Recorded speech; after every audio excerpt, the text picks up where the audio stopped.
الحمد لله رب العالمين الرحمن الرحيم مالك يوم الدين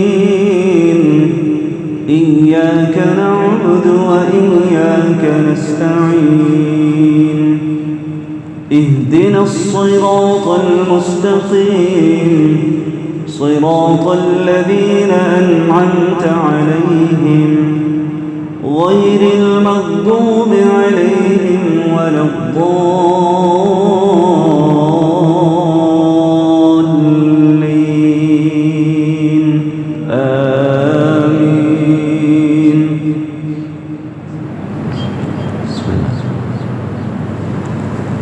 قالت يا أيها الملأ أفتوني في أمري ما كنت قاطعة أمرا حتى تشهدون.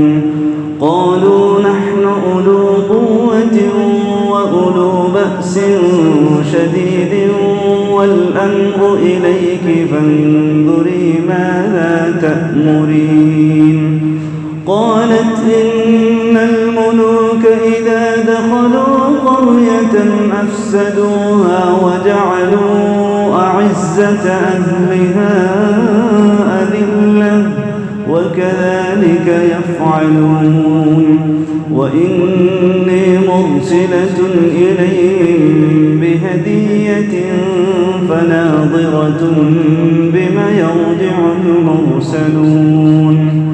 فلما جاء سليمان قال أتمدونني بمال فما آتاني الله خير مما آتاكم بل أنتم بهديتكم تفرحون.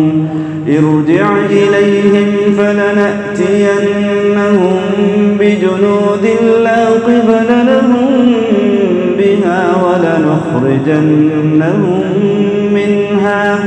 ولنخرجنهم منها أذلة